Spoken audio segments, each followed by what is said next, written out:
Mr. Tito Mboweni has called on the public to comment on his economic strategy blueprint for South Africa. The minister released his 77-page plan to boost growth and create jobs on National Treasury's website yesterday. Now, the plan contains proposals aimed at getting entities such as Eskom back on track. These include selling off some of Eskom's coal-fired power stations and allowing households to sell electricity back to the grid. Other bold proposals include plans to make petrol cheaper. The blueprint envisages raising GDP growth by at least 3 percentage points over 10 years and creating more than 1 million jobs in the process. Well, to give us some thoughts on the Finance Minister's envisaged plan, I'm now joined by Senior Research Fellow at the Trade Collective, Lebohang Pheko. Thanks so much for joining us. Welcome to the programme. Thanks, Peter.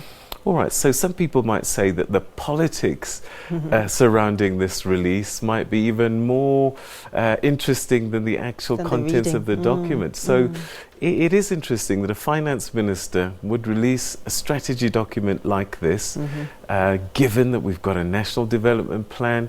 What's your take on this move by the finance minister? Yeah, I thought it was also a bit puzzling because, I mean, the Treasury is not the purveyor of policy. They merely tell us what's in the kitty and what's available to other departments for them to implement policy. And I think, for one thing, it looks like a stark and decisive departure from the Zuma years. I mean, the NDP and the NGP came under the aegis of former President Zuma's administration. So for one thing, it could certainly be a departure from that, even though substantively there isn't that much difference between the documents. So the other thing, of course, is also a posturing. It might be a reflection of internal NEC politics within the ANC cabinet itself. And also, I suppose, one would have expected this to be released by Minister Ibrahim Patel rather than by Minister Tito Mboweni. So it's all rather puzzling, but I suppose, but the good news is that we as the public will have the opportunity to comment on all of these puzzling things over the next few weeks. So, some people are even saying that this could be politically disruptive, given that it's not even a cabinet discussed document, and yet he's calling on the public to comment on it as if it's something that's official from cabinet. So how do they navigate their way through this now? Yeah, so it's not decisive, right? It's not definitive. It's not a fait accompli. And I think that it's very important for us to bear that in mind and in the public domain as we comment on this. This is obviously the opportunity to solicit opinion from the labor, from workers, from different communities and community stakeholders across the country, from different sectors and so on, from members of the public. So that will possibly act as a gauge as to the extent to which there's an appetite for this new document and for the extent to which there's an appetite for yet another policy shift.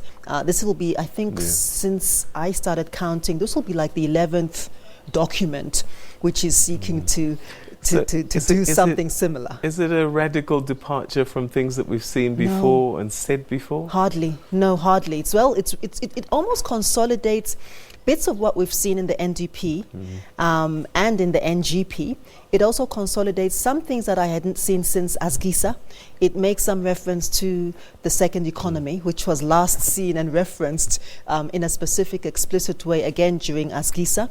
It also mentions some of these threads which went missing after the GIPSA as well. So there are different streams, and then you can also see here and there gear. Again, the gear footprint, which actually has become a de facto template for how we do economic policy in this country, which is quite market orthodox, quite conservative, looking at the same sorts of fundamentals: inflation targeting, keeping interest in abeyance, flexibility around currency exchanges, dealing with inequality and poverty, the usual suspects, spatial planning, infrastructure. There's a lot of buzzwords in there which are quite familiar to all of us. All right, so let's look at it now and ask the question, is it doable and is it the right way to go? I think anything would be doable if we'd only stick with it for long enough. But I mean, there's some key priority areas and some key sort of clusters of activity which this document suggests. So there's a short and medium and long term. The short term being 1 to 4 years, and that's extremely tourism heavy, and things around visa, making South Africa sexy and attractive, both to investors and to other visitors. And then there's also a bit there about how to re-galvanize the bits of the economy which have perhaps been neglected or which have been underutilized. So it speaks a lot about agriculture and so on. 4 to 7 years, I think, 4 to 7 are seen to be the implementing years, and where things around banking regulations will be looked into a bit more carefully to enable, different levels of collateral. There's a suggestion in there, for example, that the Reserve Bank begins to offer differentiated interest rates and differentiated banking packages to small businesses and local businesses to close up these inhibiting factors that have prevented new entrants. Another interesting piece in there is also ending monopoly and the dominance of the retail sector. And there's a suggestion there that this should be implemented by local government and municipalities through some of their bylaws, which is quite odd. But I mean, there's some tangibles in there. And then the longer term stuff is also around fuel. I mean, there's a lot around the energy complex, right? The industrial energy complex in this country.